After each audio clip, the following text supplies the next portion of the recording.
Saudara-saudara yang terkasih, Salam Alaihim, salam damai sejahtera. Kami, CTN Channel, menemui saudara dengan sukacita. Berkat Tuhan atas saudara, sehat, sentosa, sejahtera. Selamat menikmati video ini. Di dalam kitab Gilyahna atau kitab Wahyu pasal 10 ayat 7 dikatakan, tetapi pada waktu bunyi sangkakala dari malaikat yang ketujuh, yaitu apabila ia meniup sangkakalanya, maka akan genaplah keputusan rahasia Tuhan, seperti yang telah ia beritakan kepada hamba-hambanya, yaitu para nabi. Saudara-saudara, di dalam nats tersebut kita menemukan bahwa ketika malaikat ketujuh membunyikan sangkakalanya atau nafirinya, rahasia Elohim atau rahasia Tuhan tergenapi. Saudara-saudara, apakah yang dimaksud dengan rahasia Elohim itu? Apakah rahasia Tuhan itu? Mari saudara, kita simak pengajaran ini berikutnya supaya kita lebih jelas. Kita bersumber dari pemandangan kitab itu sendiri. Di dalam kitab suci ada berbagai zaman. Ada zaman Bapa, zaman anak atau putra, dan zaman Ruach HaKodes atau zaman Roh Kudus. Demikian juga ada periode tahapan zaman. Seperti kita mengetahui dari zaman Mose atau Musa sampai dengan zaman Mesias, semuanya diwahyukan. Dan apa yang diwahyukan sudah terwujud semuanya. Jadi tidak ada yang merupakan rahasia.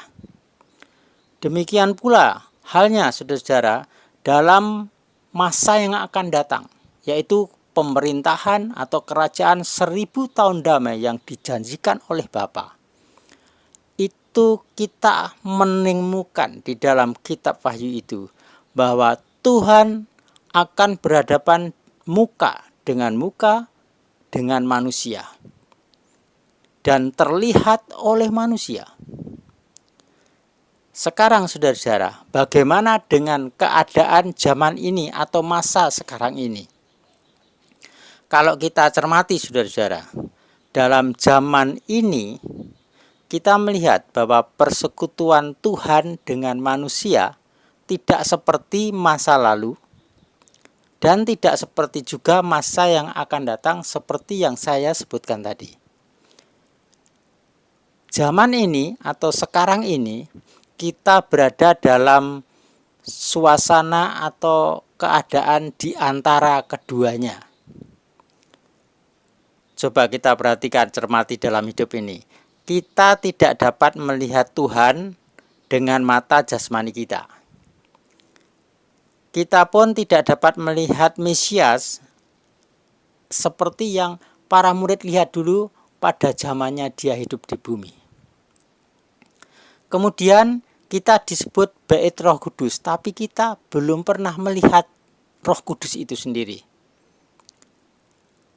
Dan kita melihat di sini saudara, zaman sekarang ini atau zaman ini dapat disebut zaman rahasia Tuhan atau zaman rahasia Elohim. Oleh sebab itu cocok saudara dengan apa yang dikatakan oleh Tuhan kepada murid-muridnya saat itu. Berbahagialah orang yang percaya meskipun tidak melihat. Itu namanya apa saudara? Iman. Kemudian di dalam ayat-ayat yang lain dikatakan, orang benar akan hidup oleh imannya. Jadi kehidupannya itu bukan karena melihat Tuhan, seperti para murid-murid atau ke-12 murid Tuhan itu bisa melihat langsung. Ini tidak saudara. Kita sekarang ini hidup oleh iman, artinya tidak melihat. Tapi dituntut untuk percaya. Dan oleh percaya itu mengandung mujizat yang besar. Itu zaman sekarang. Makanya sekarang ini disebut zaman rahasia Tuhan, zaman rahasia Elohim. Luar biasa saudara-saudara. Dan kita akan mendapati saudara, kalau saudara lihat di dalam kitab Matius 13 dan seterusnya, segalanya adalah rahasia. Dulu segala sesuatu terbuka dan tidak tertutup, tetapi sekarang tidak begitu lagi. Demikian juga jemaat Tuhan, orang-orang percaya merupakan suatu rahasia juga. Nah, saudara bisa amati di dalam kehidupan ini, bagaimana orang-orang kafir, orang-orang yang betul-betul orang itu berbuat jahat, diberi umur panjang, diberi kekayaan, pangkat, jabatan, kekuasaan. Ini adalah suatu rahasia juga. Kemudian Mesias yang ada di dalam kita, atau Tuhan di dalam kita, itu juga suatu rahasia. Roh Kudus di dalam kita, kita rumah doa bagi segala bangsa, itu juga masih rahasia. Jadi kita hanya menunjukkan fungsinya dan status, tapi untuk melihat langsung itu belum. Dan itu disebut rahasia Tuhan sekarang ini, saudara. Pertanyaannya, kapan kitab suci menyatakan kepada kita rahasia itu akan digenapi atau tergenapi?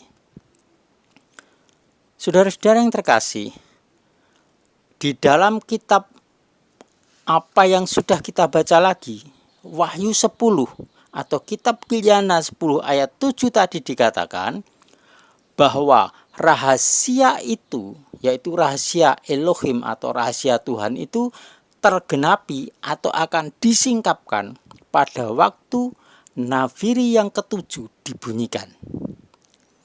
Dengan demikian saudara-saudara, kalau nafiri atau sangkakala ketujuh dibunyikan, itu berarti bukan sebelum masa aniaya besar. Jadi jika seluruh jemaat Tuhan terangkat sebelum masa kesusahan besar, maka rahasia itu akan selesai sebelum kesusahan besar dimulai. Saudara-saudara, tetapi kitab suci mengatakan bahwa rahasia itu akan selesai ketika sangkakala yang ketujuh dibunyikan. Oleh sebab itu,